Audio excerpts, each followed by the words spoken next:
Brujas. Mito y realidad de la brujería.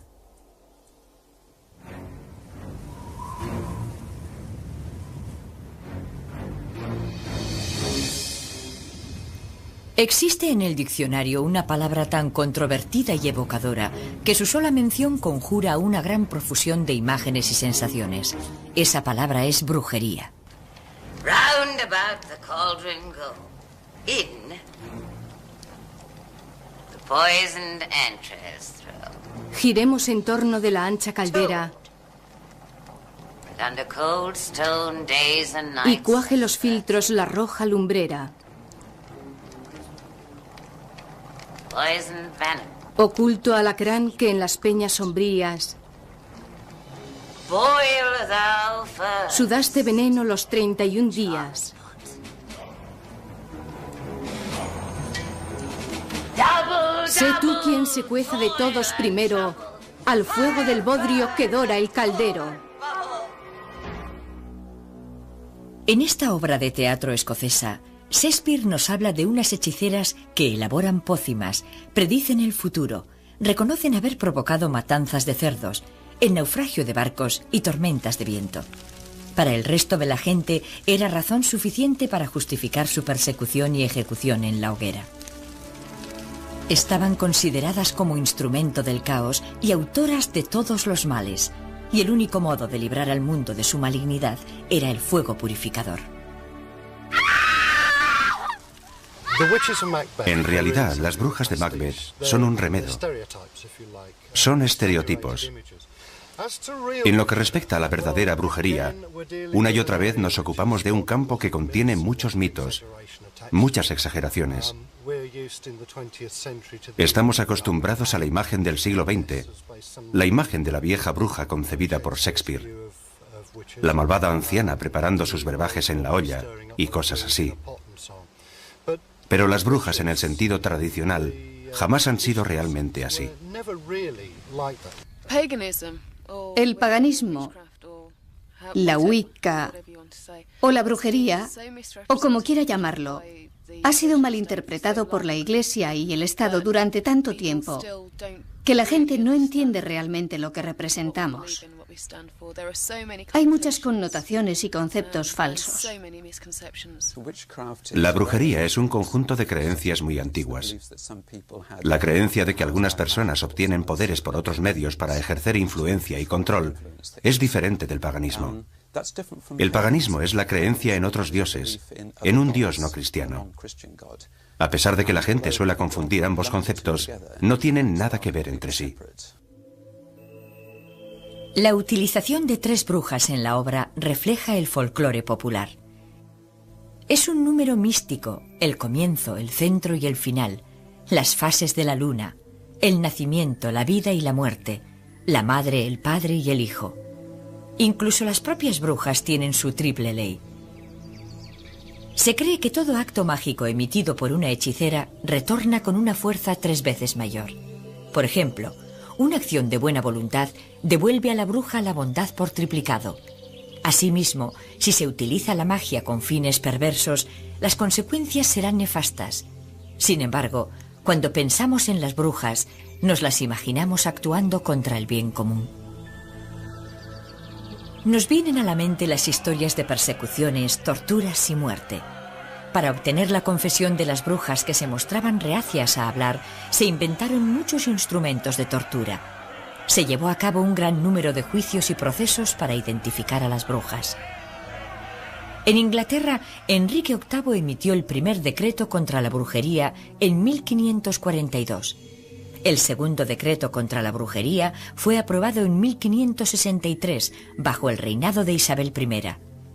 Castigaba con pena de muerte a todos los condenados por asesinato mediante brujería. El tercer decreto fue emitido por Jacobo I. Le aterrorizaban las brujas. Estaba convencido de que en Berwick las brujas habían conjurado una tempestad para hundir su barco mientras se encontraba a bordo en compañía de su mujer, la reina Ana. Durante su reinado autorizó la publicación de los primeros ejemplares de la Biblia en inglés. Al parecer, la frase original "no tolerarás que viva un envenenador" fue modificada por "No tolerarás que viva una bruja" por decreto real. También escribió su propio libro sobre hechicería titulado Demonología, para trazar las líneas generales del proceso contra la brujería. Se suele pensar que la fe católica consiste en una serie de obligaciones y prohibiciones que condicionan la vida de la gente. Por el contrario, la Wicca sugiere que mientras no hagas daño a nadie, puedes hacer lo que te plazca. La pregunta es, ¿cómo se puede comprobar si lo que hacemos no ha causado daño a nadie? ¿Basta con que no cause daño a ninguna de las personas involucradas en esta actividad en concreto? Y si así fuera, ¿cómo comprobarlo sin unas reglas objetivas a las que remitirse? En Europa, el temor a la brujería se convirtió en una epidemia. La Europa continental alcanzó las cifras más altas de procesos contra brujería y prácticas de tortura. Señores y campesinos se convirtieron tanto en acusadores como en acusados. El inquisidor, habitualmente nombrado por los funcionarios estatales o eclesiásticos del lugar, se valía de la tortura para obtener confesiones, utilizando cualquier sistema de coerción física que juzgara conveniente.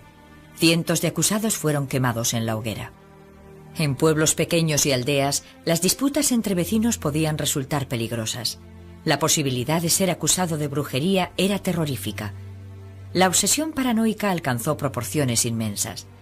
La mayoría de los acusados fueron mujeres, y en Alemania hay documentos que demuestran que en algunas ciudades la población femenina fue prácticamente exterminada.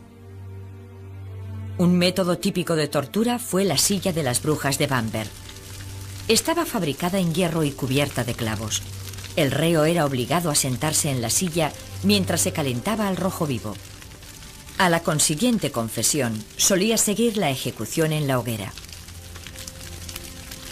En Inglaterra las brujas solían ser ahorcadas, no quemadas.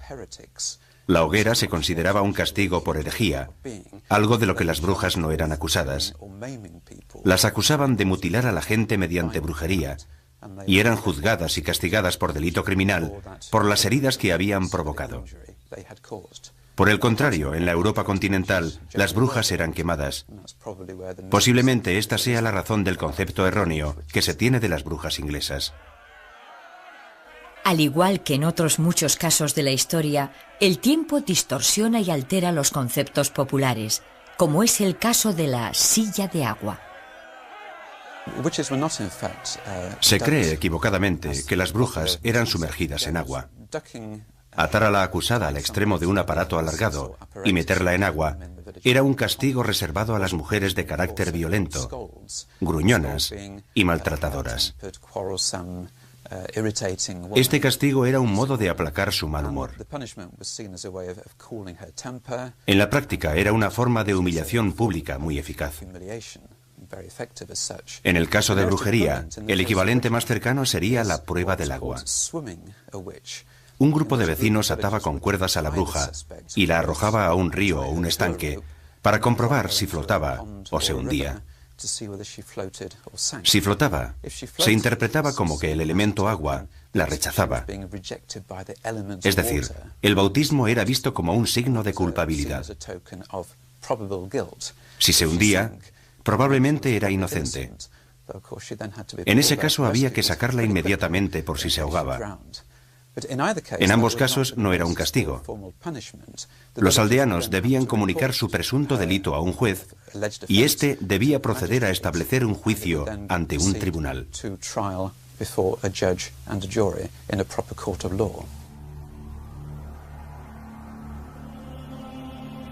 Matthew Hopkins fue tal vez el cazador de brujas más célebre. Durante la Guerra Civil de Inglaterra alcanzó el rango de pesquisidor general. El origen de Matthew Hopkins es bastante oscuro. Posiblemente era hijo de un sacerdote de Suffolk. Alcanzó la fama en 1645, cuando siempre, según él, descubrió que su misión era la de destruir y expulsar a las brujas de Anglia Oriental. Fue el inicio de una cruzada que se prolongó durante 2 años y en la que hizo ejecutar a más de 100 personas en Suffolk, Essex y los condados orientales de Inglaterra. Lo más interesante de Matthew Hopkins es que la gente se lo imagina actuando por todo lo ancho del país, quemando brujas allí por donde pasaba. Sin embargo, esto no es cierto. Su zona de actuación fue muy pequeña, limitándose a Anglia Oriental. Tuvo muchas dificultades para encontrar brujas a su paso y recurrió a todo tipo de tácticas intimidatorias para obligar a la gente a confesar o a delatar a sus vecinos. Actualmente se le considera en cierto modo una figura trágica, aunque también fue un desastre por las consecuencias de sus actos. Al parecer se sentía motivado por un sentido de misión o cruzada. Creía que era un hombre bueno que cumplía la voluntad de Dios, expulsando a estos monstruos. Así es como se le ve hoy en día. Antes de llevar a la bruja ante los tribunales, había que obtener su confesión a modo de prueba concluyente. El método preferido por Hopkins era la privación de sueño. Mantenía a la presunta bruja en aislamiento. Posteriormente, sus ayudantes la desnudaban y le obligaban a caminar día y noche, impidiéndole dormir. Al cabo de varios días, la confesión solía ser fácil de obtener, así como los nombres de los conspiradores. Después daba comienzo el juicio. De hecho, los juicios se ajustaban bastante al modelo y criterio de justicia de los siglos XVI y XVII. Quiero decir, que se llevaban a cabo ante un juez, una jurisdicción, un jurado de evaluación. Las pruebas se valoraban y se examinaban cuidadosamente. Los testigos eran presentados ante el jurado e interrogados sin presiones que condujeran a una declaración inculpatoria. La mayoría de los acusados fueron absueltos. Solo 1 de cada 5 acabó en la horca. Los jueces hicieron lo posible por separar los casos bien documentados de los que consideraban una simple consecuencia de los prejuicios y mala fe de los vecinos. Si bien en todos los casos, las pruebas eran muy circunstanciales. Al igual que las prácticas persecutorias, Hopkins también ha sido objeto de polémica histórica y malentendidos. Nadie sabe a ciencia cierta cuáles fueron las motivaciones de Matthew Hopkins. Tradicionalmente se ha pensado que actuó por codicia, pero me parece poco probable. Es cierto que recibió honorarios e hizo algunos gastos, pero en ningún caso fueron sumas de importancia, y al principio tampoco tuvo la garantía de que le fueran a pagar. Es posible que le agradara la notoriedad conseguida, pero las pruebas indican que en realidad fue un hombre mal aconsejado en cuanto a su misión. Se consideró a sí mismo un cruzado que estaba haciendo algo fundamental para librar al mundo de lo que él veía como un siniestro mal. Y la época fue muy significativa. Sucedió a finales de la Guerra Civil. Las estructuras se habían deteriorado bastante, y esto le dio la oportunidad de ocasionar más daños de lo que habría sido capaz en circunstancias normales, o sea, en tiempos de paz. En torno a Matthew Hopkins existe un verdadero misterio. Cuando la gente acabó harta de él y lo quisieron expulsar, desapareció. Nadie supo de su paradero. Se ha sugerido que pudo trasladarse a Norteamérica, donde prosiguió sus actividades. También hay otra versión según la cual se retiró y se dedicó a disfrutar de las riquezas acumuladas durante su etapa como cazador de brujas.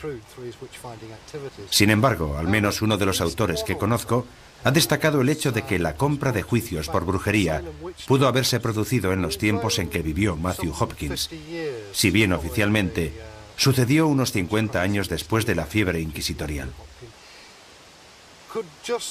Yo lo dejo así. No tengo modo de confirmarlo o desmentirlo, pero es un pequeño misterio interesante.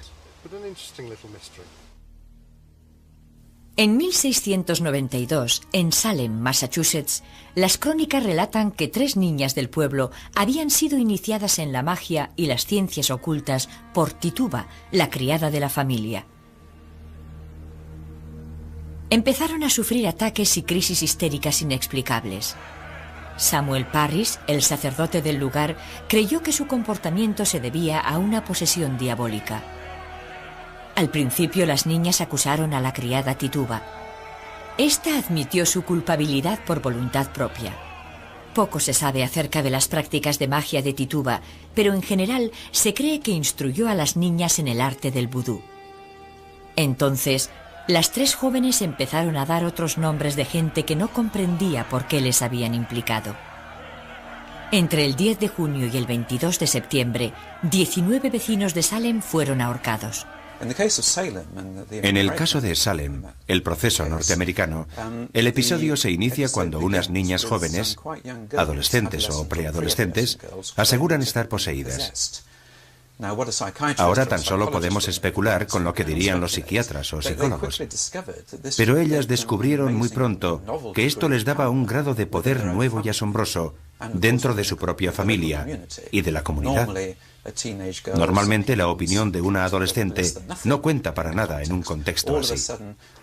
De pronto se han convertido en el centro de atención de toda la comunidad y descubren rápidamente que tienen el poder de la vida y la muerte sobre sus mayores al declarar que está poseída o es una bruja. Hay pocas dudas respecto a este caso y otros producidos en Francia. Se produce un efecto de bola de nieve conforme van entendiendo su poder y sacándole provecho.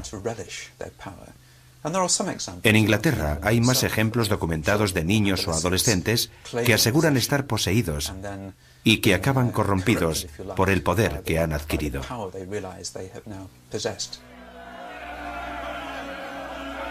Finalmente, se levantó una oleada de rechazo contra los juicios. En base a las débiles pruebas obtenidas bajo coacciones y extrema presión, los juicios de Salem no continuaron más allá de las acusaciones iniciales.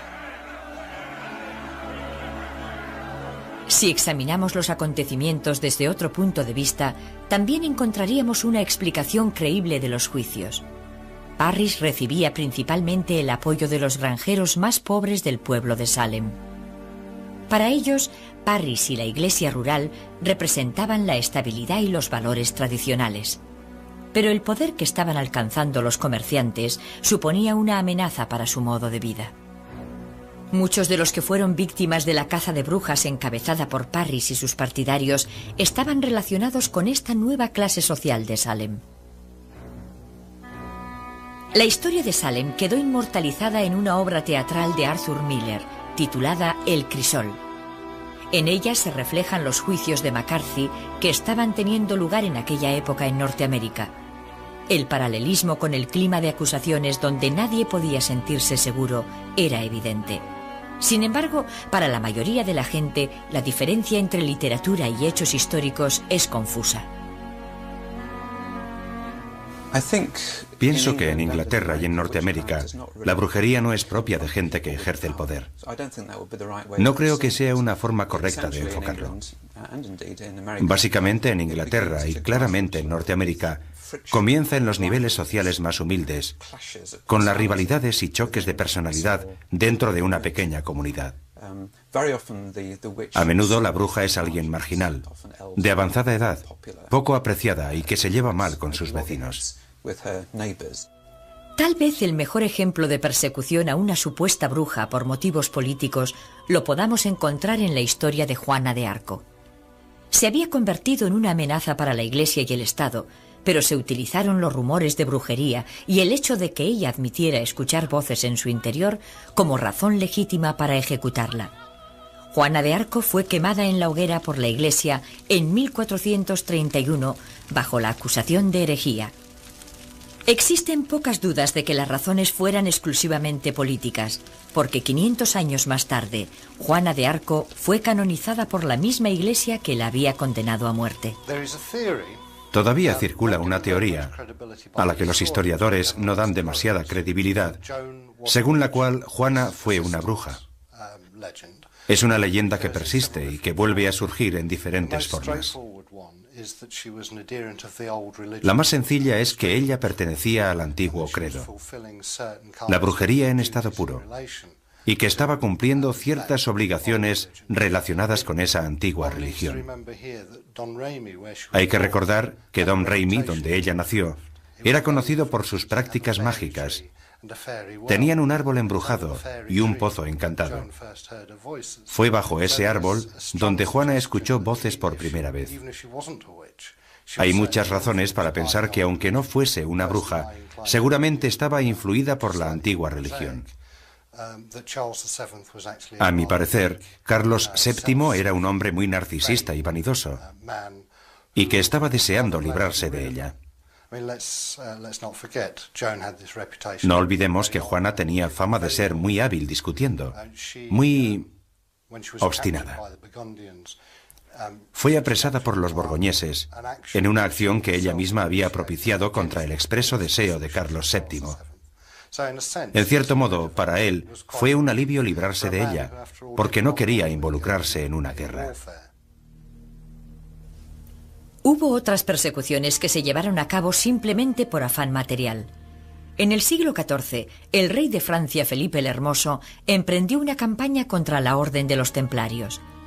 Acusó a esta orden de monjes guerreros de cometer todo tipo de actos de brujería, entre otros la adoración de un ídolo con forma de cabeza decapitada y el uso de un cordón herético, signo inequívoco de que el portador practica la brujería. En cambio, la realidad es más prosaica. La Orden del Temple había sido creada para custodiar los caminos y rutas hacia Tierra Santa durante las cruzadas contra los sarracenos. Al principio, la Iglesia aprobó sus acciones, les eximió de pagar impuestos y les concedió la capacidad de recaudar los suyos propios. La Orden construyó sus propios puertos y dispuso de su propia flota. Al ser considerados gente honrada, se convirtieron en los banqueros de los reinos europeos. Llegaron a trasladar inmensas sumas de dinero de un lugar a otro a cambio de honorarios. La riqueza de la Orden fue creciendo. Posiblemente fuera la codicia por esta riqueza lo que motivó la acción del rey francés. Por desgracia, la flota templaria huyó de Francia, poniendo la mayor parte de su fortuna a buen recaudo en Portugal, Inglaterra y Escocia. ¿Cómo llegó a surgir tal temor a las brujas que fue utilizado por los que detentaban el poder? Para investigarlo, tenemos que remontarnos a las raíces del paganismo moderno. El paganismo es una religión que adora la naturaleza. Sus seguidores suelen practicarla en espacios abiertos, en lugares naturales, ya sea en grupo o individualmente. Organizan varias festividades al año para celebrar los efectos del sol sobre la tierra. También adoran a la luna en asambleas mensuales.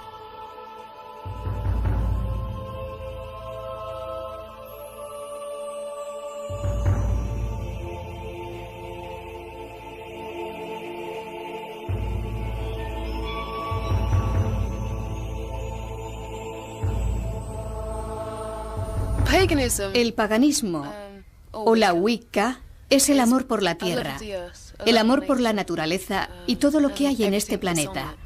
Las piedras, los bosques, los árboles, las flores, los animales, las aves y, por supuesto, nosotros creemos en la dualidad del dios y la diosa de la tierra. El origen de las creencias modernas se pierde en la noche de los tiempos. Se cree que a medida que la última glaciación se extendió hacia el sur, el hombre europeo creía en dos imágenes que explicaban su modo de existencia. La diosa de la tierra, que engendraba la vida en todas sus manifestaciones, y el macho cabrío, que experimentaba la vida y la muerte como cazador y cazado. Cuando los primitivos recolectores y cazadores se convirtieron en granjeros en sus cerros fortificados para posteriormente asentarse en pueblos y ciudades, se cree que sus creencias pasaron a estar más organizadas. Monumentos megalíticos como Stonehenge o Avebury, enclavados en curiosos túmulos, cerros y caminos, podrían delatar una forma de organización de la vida religiosa comunitaria.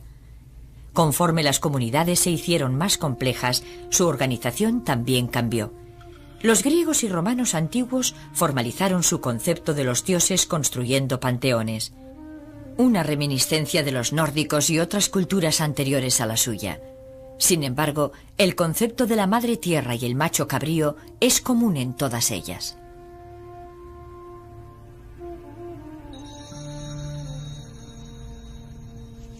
Con la llegada de la primitiva iglesia cristiana, se sembró la semilla de persecuciones venideras. En el año 325 de nuestra era, en el Concilio de Nicea, el emperador romano Constantino se enfrentó al problema de aunar las diferentes corrientes religiosas que existían en aquella época. Convertido al cristianismo, quería zanjar toda discusión en torno a la divinidad de Jesucristo. De su concilio salieron la Biblia y la primitiva Iglesia cristiana tal y como las conocemos. Al principio, cristianos y seguidores de otras creencias convivieron en armonía. Las principales celebraciones cristianas, como la Pascua o la Navidad, se establecieron en los solsticios de verano e invierno, que ya eran fechas rituales destacadas. La iconografía de anteriores creencias fue incorporada al cristianismo. Durante el Adviento, Cristo es comparado con el sol, como la luz del mundo. En muchas iglesias se puede encontrar la imagen del pastor. Yo más bien creo que las raíces de la fe cristiana no se encuentran en el paganismo. Se encuentran en el judaísmo. Lo que se halla en el paganismo es el modo de expresar nuestras creencias. Las fiestas cristianas surgieron allí donde se adaptaron a las costumbres paganas. Por ejemplo, Navidad en el solsticio de invierno, la Candelaria en torno a Imbolc, y así sucesivamente. Pero a medida que el cristianismo se extendía por la Europa rural, el pueblo llano apenas hacía distinción entre el relato de Jesús y María y su propia versión de la Madre Tierra y su Hijo. Apenas tenían miedo de los efectos del cristianismo sobre la política y el Estado. De este modo pudieron compaginar ambas religiones. La vida seguía como antaño. Los más sabios eran el centro de autoridad en pueblos y aldeas. A ellos acudía la gente en busca de magia, curación y profecías. Ellos eran los depositarios de la sabiduría de los antiguos.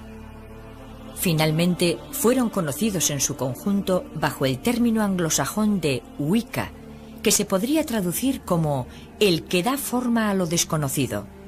De esta palabra deriva el término witch o bruja.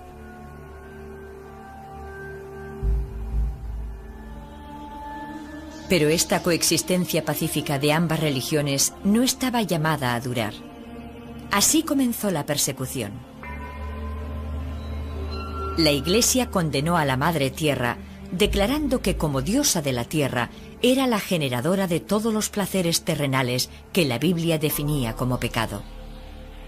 Posteriormente proclamaron que el macho cabrío era la personificación del demonio, un ángel expulsado del cielo por sus pecados y que vivía y obraba en el infierno.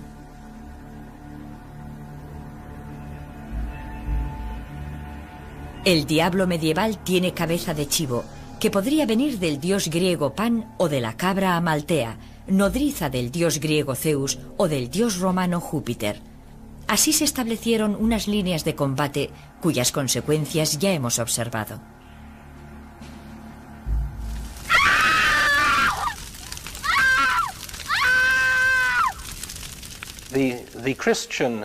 La Iglesia Católica está en permanente diálogo con los fieles de todas las creencias. Pero debemos apreciar lo costoso de ese diálogo. En muchos aspectos, si la Iglesia estableciera un diálogo con el paganismo, habría que llevar a cabo una gran labor de base, del clero con el paganismo. Habría que dar prioridad a un intenso diálogo para que la Iglesia pusiera los esfuerzos necesarios en su diálogo. Nos encontraríamos con que no hay base común en términos de doctrina y credo, pero tendríamos un diálogo interesante en nuestra visión del mundo en términos de ética y rituales. A pesar de que la Iglesia del siglo X intentó descartar la existencia de la brujería y se aprobó una ley canónica declarando herética la creencia en la magia y la hechicería, las brujas continuaron practicando sus artes. En los siglos XII y XIII resurgió la adoración de la Madre Tierra. Los poetas escribían odas a la diosa bajo el pretexto de que se las dedicaban a sus amadas. Se construyeron iglesias y catedrales en nombre de María, la Madre de Dios, quien como Madre Divina había sustituido a la Madre Tierra.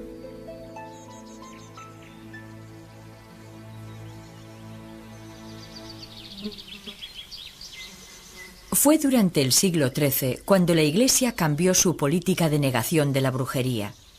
Sin embargo, no fue hasta 1320 cuando el Papa Juan XXII formalizó el proceso contra las brujas al autorizar a la Inquisición la persecución de la hechicería.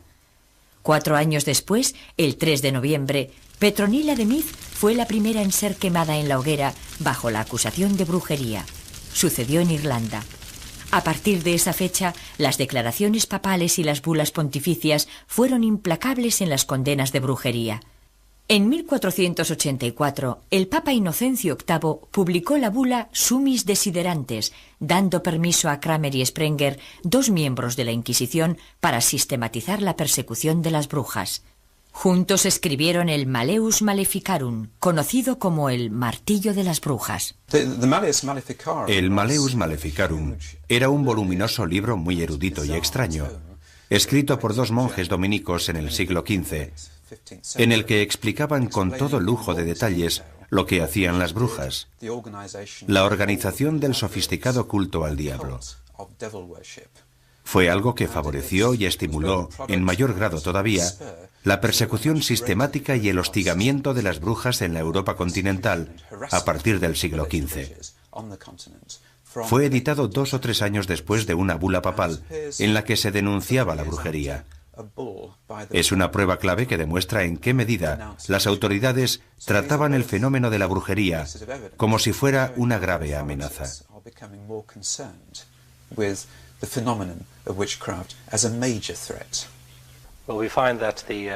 Vemos que el momento álgido de la persecución de las brujas tuvo lugar en la Edad Media y que fue el resultado de la alianza entre 2 estamentos sociales. Por un lado está la Iglesia, que persigue con saña la brujería, si bien la verdadera razón fue el afán por establecer su poder en el país, no tanto por mantener la pureza de la doctrina. No habrían podido ejercer su labor sin la ayuda del pueblo. Seguramente habremos visto películas donde la gente azuzaba a los perros contra los miembros excéntricos de la comunidad y los conducía ante las autoridades eclesiásticas acusándolos de brujería. Muy pocos practicaban la hechicería, tan solo era gente excéntrica. Viendo cómo colaboraron estos 2 grupos sociales, uno se pregunta qué es lo que había detrás de todo ello, y se llega a la conclusión de que se trata de inseguridad. Cuando una sociedad se siente insegura, como lo fue la mayor parte de Europa en la Edad Media, entonces se ceba en todo aquel que represente a una minoría, como las brujas en este caso.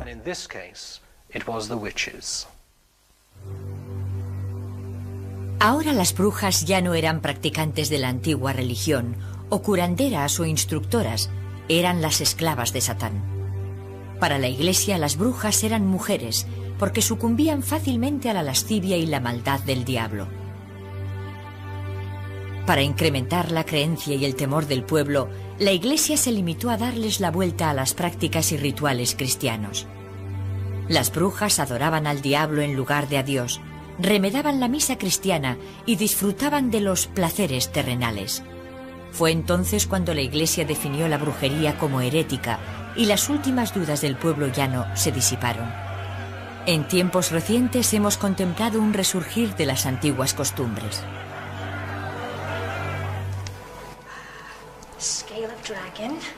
Colmillos de lobo, fauces de dragón,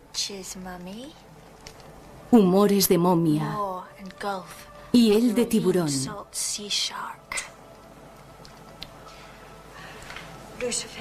Abeto tronchado con luna eclipsada,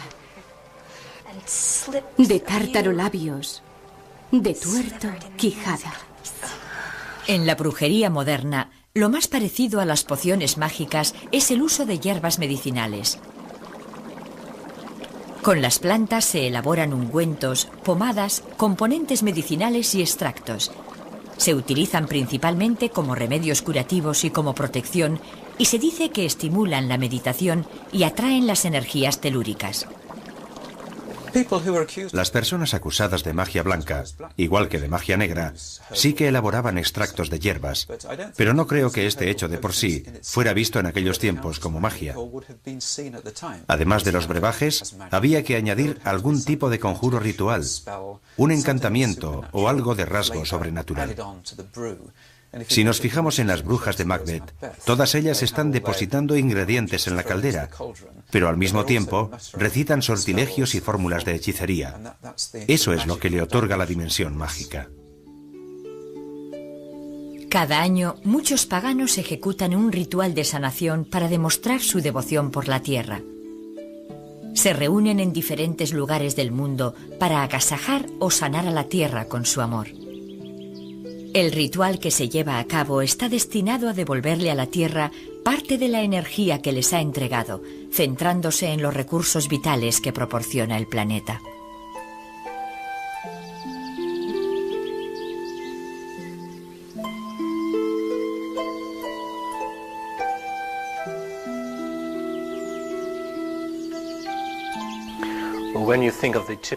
Cuando pensamos en la típica imagen de la bruja, nos la imaginamos conjurando un hechizo o haciendo magia. Pero en realidad tengo entendido que la mayor parte de su labor no tiene que ver con la magia, sino con rituales, que es diferente. En lo que concierne a la magia, evidentemente como sacerdote cristiano, yo no creo en la magia como un poder en sí mismo, sino que en realidad lo que ejerce es el poder de la sugestión, la capacidad de influir psicológicamente en los demás. Sin embargo, no debemos infravalorar ese poder, porque puede llegar a ser tan real como cualquier otro. Las brujas y los relatos en torno a ellas han pasado al folclore popular y de ahí a la literatura. Tal vez uno de los ejemplos más tempranos sea el de Medea, de la mitología griega, quien alcanzada por las flechas de Cupido se enamora locamente de Jasón. Ella le ayuda a llevar a cabo 3 labores aparentemente imposibles para conseguir el vellocino de oro. De Inglaterra viene la historia del mago Merlín, el sabio anciano consejero que utiliza a regañadientes sus poderes mágicos para que Arturo se convierta en el legendario rey. En muchos ejemplos modernos se pueden encontrar variantes de este tema. El actual resurgimiento de las antiguas religiones se remonta a 1888. Un grupo de veteranos masones fundó la Orden Hermética del Amanecer Dorado, una sociedad dedicada al descubrimiento de la sabiduría de los antiguos. En la orden fue iniciado un joven llamado Aleister Crowley. En su niñez solo le permitieron leer la Biblia, pero a comienzos de la última década del siglo XIX, cuando Crowley estudiaba en el Trinity College de Cambridge, sus horizontes se abrieron de par en par al descubrir a los clásicos. Tras su instrucción dentro de la orden, viajó por todo el planeta. Fue en el Cairo donde recibió una serie de revelaciones místicas. Se sabe con certeza que Crowley influyó decisivamente en el resurgimiento de la magia ceremonial y las antiguas creencias.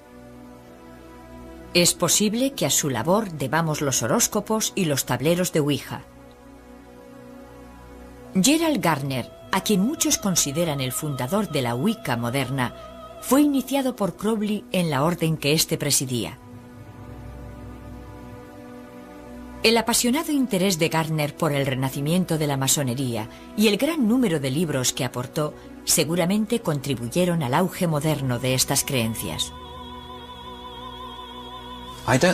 No creo que haya una verdadera conexión entre la Wicca moderna y la brujería de la Edad Media y los siglos XVI y XVII. Me parece un ejemplo de lo que conocemos por invención de la tradición moderna. A la Wicca moderna le gustaría que existiera tal tradición, tal conexión. Están intentando recrear lo que ellos piensan que sucedió o lo que les gustaría que hubiese sucedido, pero está universalmente aceptado como un fenómeno nuevo.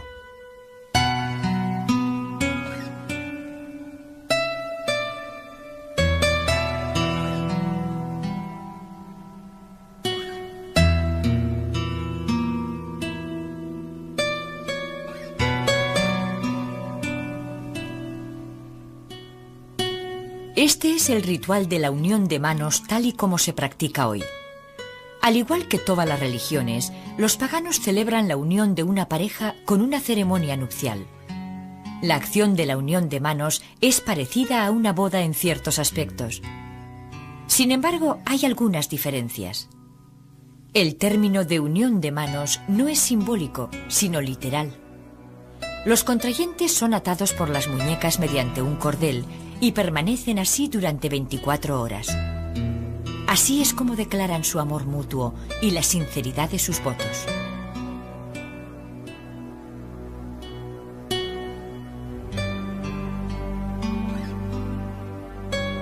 Para finalizar el ritual, la pareja debe saltar por encima del palo de una escoba que sujetan el sumo sacerdote y la sacerdotisa. Una vez unidos, deben permanecer juntos durante 1 año y 1 día.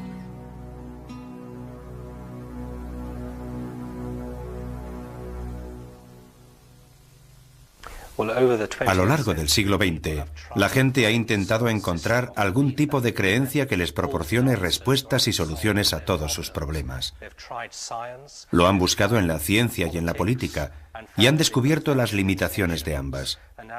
Ahora, en el cambio de siglo, la gente busca otra cosa que les ofrezca respuestas a las preguntas que formula su corazón. Lógicamente, buscan en el ámbito de la espiritualidad, y ahora contemplan la realidad con mayor libertad. Miran a las iglesias mayoritarias, pero a la vez a las que han estado situadas al margen. Pese a que la adoración de una diosa femenina ya no sea motivo de odio, hay algunos que aún lo temen y se siguen produciendo malentendidos que pueden tener fatales consecuencias. Según un informe, en 1997, en una pequeña aldea de Rusia, 2 hombres intentaron matar a una familia completa porque creían que una de las mujeres era bruja. La mujer sobrevivió a la brutal agresión, pero otra mujer murió y 4 niños tuvieron que ser hospitalizados por heridas graves. Los hombres reconocieron lo que habían hecho y acusaron a la mujer de haber hechizado a uno de ellos. Tal vez esto explique por qué la comunidad pagana sigue existiendo bajo un velo de aislamiento y secretismo. Lo importante de la brujería moderna es que se trata de un intento muy serio y sincero de volver a una especie de religión terrenal, una religión natural. Ahí es donde reside su importancia. Podemos apreciar que, en cierto sentido, la brujería moderna conecta muy bien con el movimiento ecologista. La preocupación por el medio ambiente, el regreso a la naturaleza y el respeto por la tierra. Eso es lo más importante de la brujería moderna. Se trata de vivir en armonía con el orden natural. Si buscara una definición que resumiera la brujería moderna, sería esta. Ante tanto escritor moderno que relate historias de brujas y hechicería destinadas al público infantil, a la pregunta de ¿cuándo nos volveremos a ver?, la respuesta más probable será el martes tengo tiempo. Practicar la magia bajo el azote de una tempestad, donde llueve a cántaros y el viento agita los brezales, ya no implica temer las consecuencias de la persecución. La tortura y la hoguera han dado paso al entretenimiento y una nueva fe fundada en las antiguas costumbres. La brujería queda reflejada principalmente en la literatura y los medios de comunicación bajo la imaginería tradicional. Lo que vemos ahora está a años luz de las verdaderas prácticas del arte de la magia.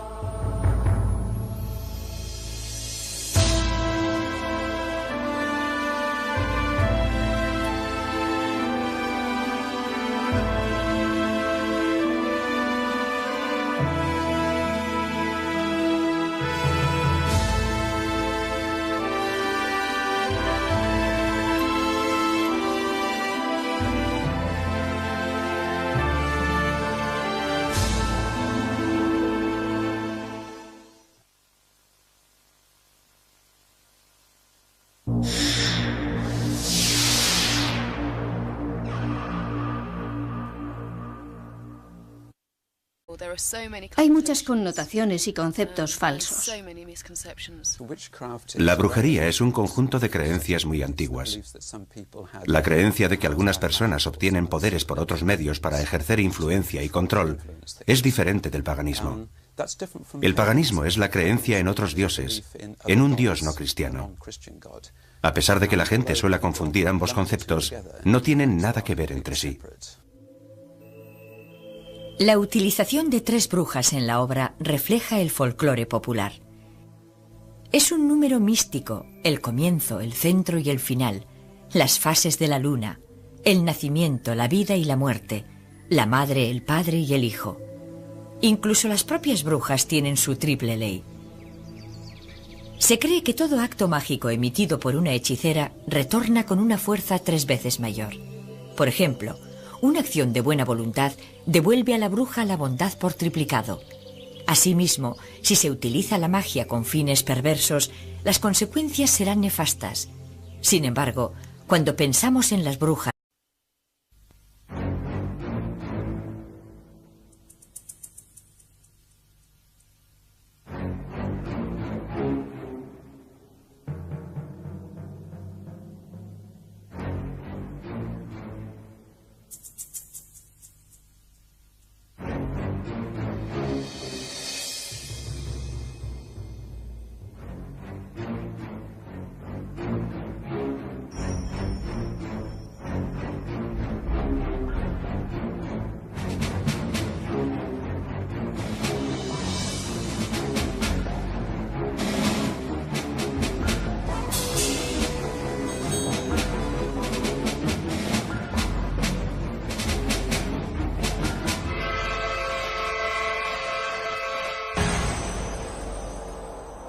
brujas, mito y realidad de la brujería.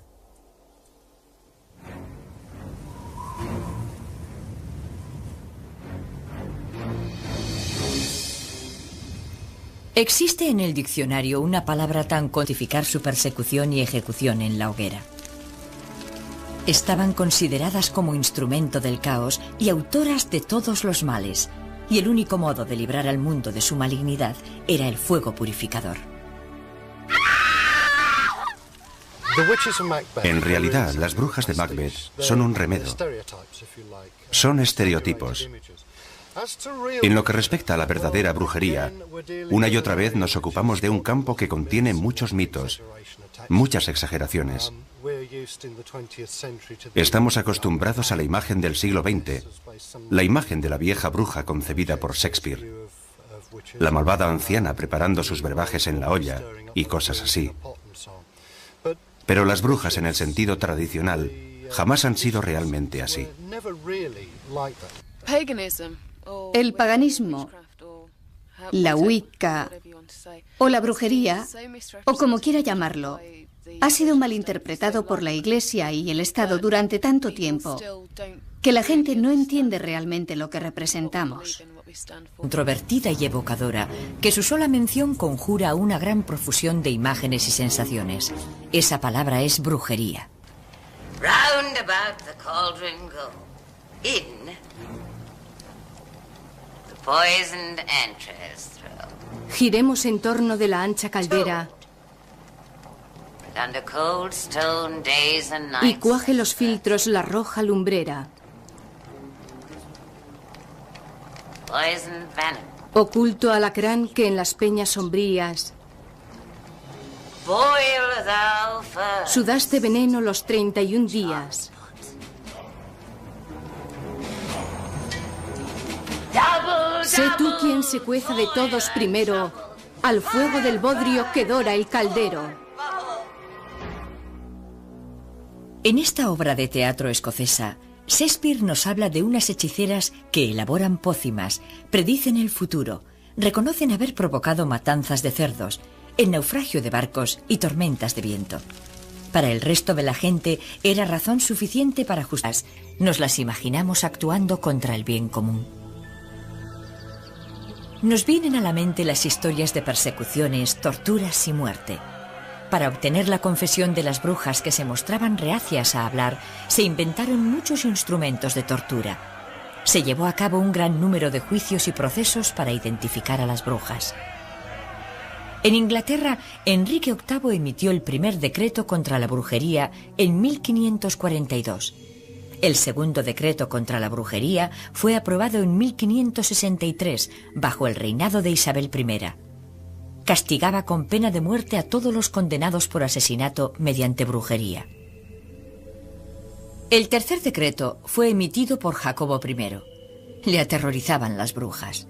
Estaba convencido de que en Berwick las brujas habían conjurado una tempestad para hundir su barco mientras se encontraba a bordo en compañía de su mujer, la reina Ana.